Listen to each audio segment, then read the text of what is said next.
welcome to my virtual synthesizer museum. I've been asked to come and talk about my collection of synthesizers and my album 20 Systems, which is like my kind of history of how synthesizers evolved. What I'm going to talk about is how the idea for my album 20 Systems came together, and then a bit of kind of background about how synthesizers work and how you patch them, things like that. And then I'm going to talk about the development of synths over the years, play a few tracks off the album which kind of illustrate with music how they evolved.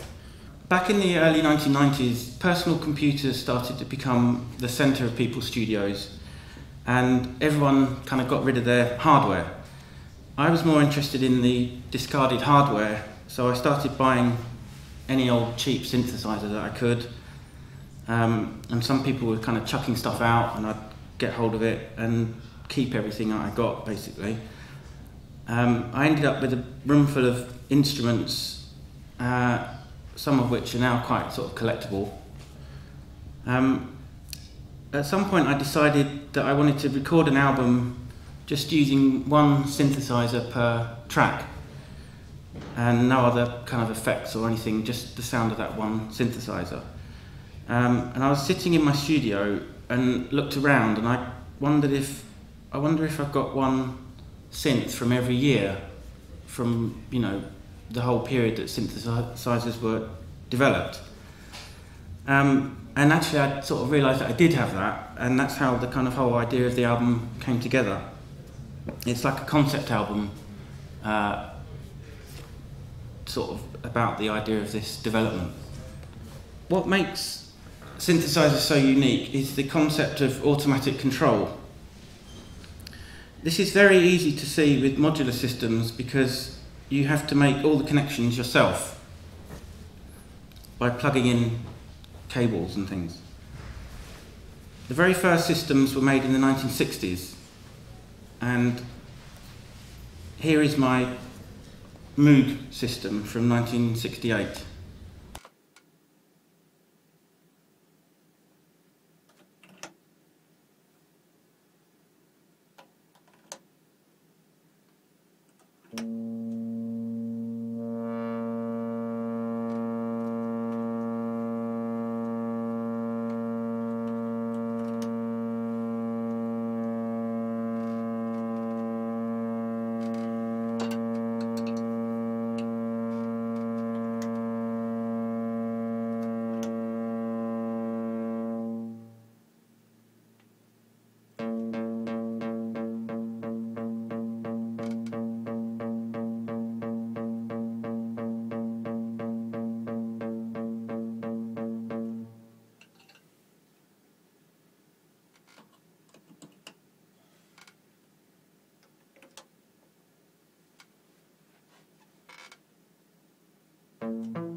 Okay, so next up is a synth from the same era as this, but it has a completely different way of connecting the modules together. You have to use these little switches and sliders here instead of cables, but in principle it's the same kind of effect.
The next one is a British synth called the VCS3, which is a small modular synth, and you have a different system again of patching it with little pins that you stick in a matrix here to connect the different modules together.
One more to show you, which is an American synth from 1972, I think, called the Surge Modular. And this one uses patch cables, but this time you can plug a patch cable in the back of another one and create multiple outputs from one source.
I'm going to play some excerpts from the album 20 Systems that I made and show you some pictures of them, of the synths that I used on them. Hopefully you'll see how the synthesizers evolved over the years between this first period that I've just shown you of 1967 until the late 80s, when personal computers and all-in-one synthesizer workstations kind of replaced what we're seeing here as normal synthesizers. The album starts in 1968 with the Moog modular, which I showed you first. Then on through the early 70s with the other systems, modular systems. I'll skip forward a few years to a synth that represented a change from these large modulars to smaller monosynths. And this was an era when synthesizers became much more popular and sort of people could afford to buy them, and you'd have a synthesizer player in pretty much every band then. I'd just like to point out that on the album, every sound is made on just one synth. There are no external effects or sequencers used, but I did allow myself to overdub and layer the sounds on top of themselves, so I built up the tracks that way. This is one of these very early monosynths from 1973. A Roland SH2000.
1974, someone had the good idea to connect 4 monosynths together and create the first polysynth.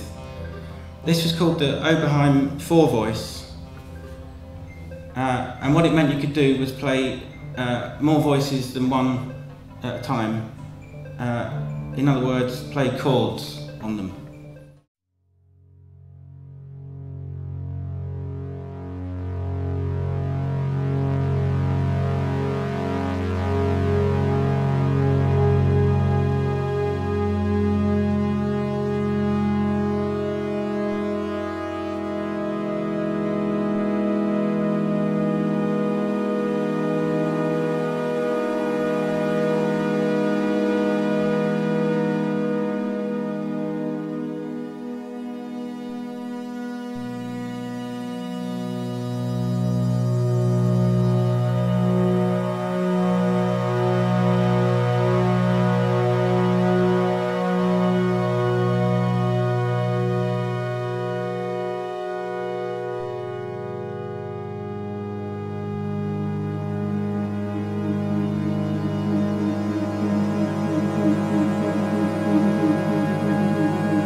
So the next period of history was all about polyphonic synthesis, and all manufacturers started making polysynths.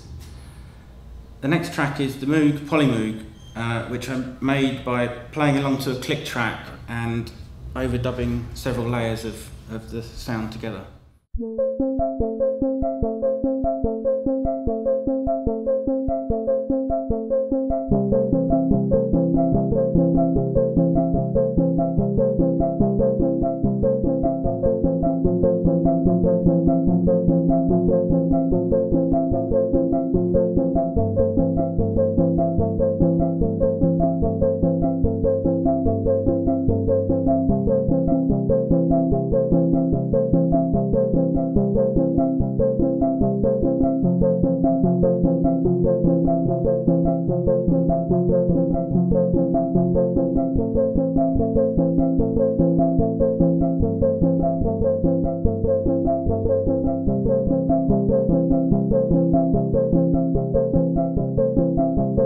The next development that came along was at the end of the 1970s, when manufacturers started putting small computer chips into the synths. The computers were used to do things like store sounds and sequence sounds, and because of the digital control of analog, they were called hybrid systems.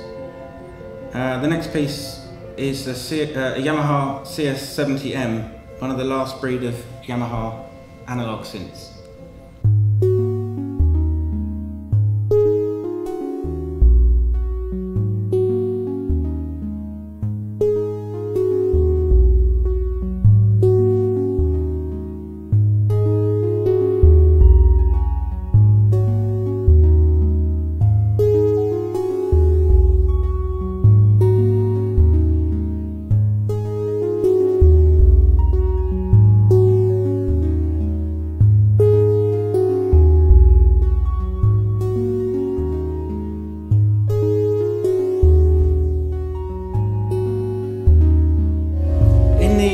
Early 80s, several companies started to produce elaborate and very expensive systems that were completely digital.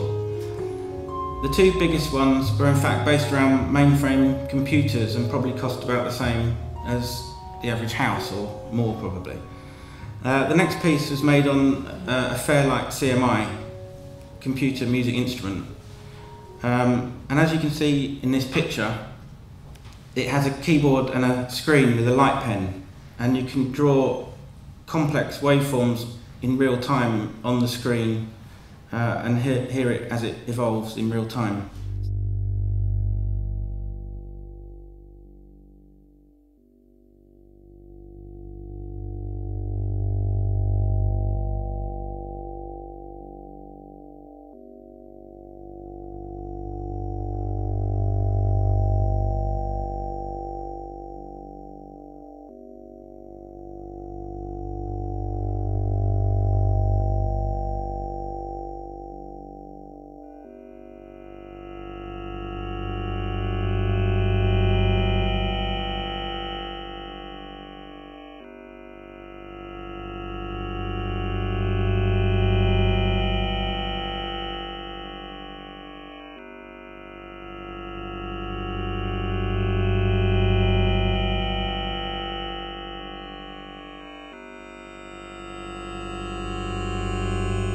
Next I'm going to show you a Yamaha system.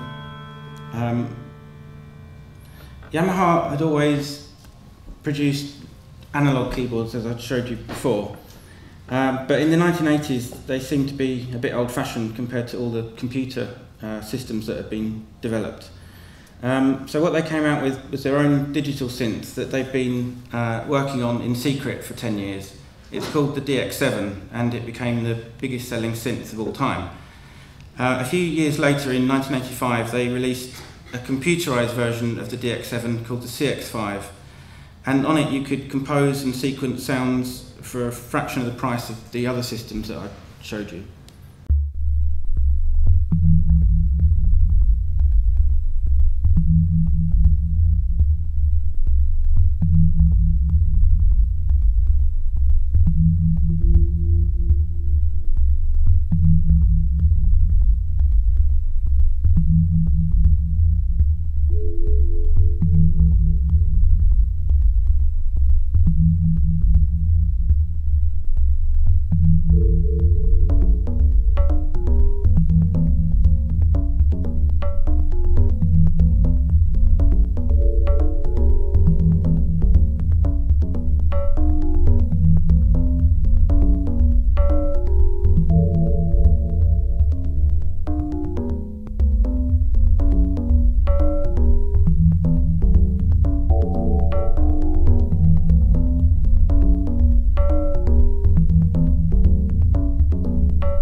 By the end of the 1980s, you could buy a system that you could record a whole album on, including every instrument and every sound you wanted, using the built-in hard disk recorder. In 1986, the Synclavier cost $200,000, but I got my system free, basically, because someone was throwing it away.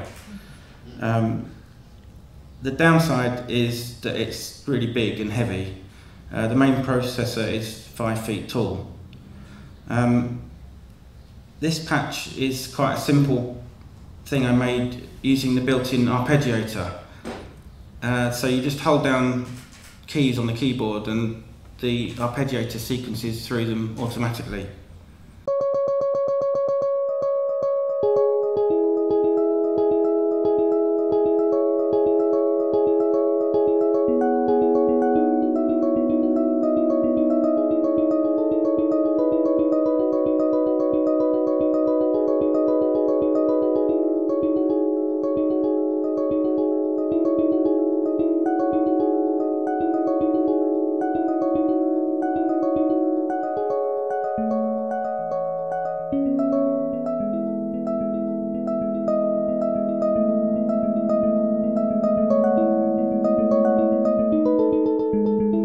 So in conclusion, when I started recording the tracks for this album, I really wanted to try and let the systems generate the music by themselves.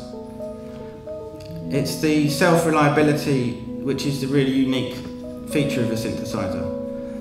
But as I went along recording, I found it was more interesting musically if I let a little bit of my input guide the synthesizers and the arrangements. And so in the end, what I settled on was a kind of collaboration between me and the machines. And that was the most interesting thing that I learnt by doing it, that these amazing machines have been created for us to interact with them. And that is why I continue to play with them and why they continue to inspire me to keep making music.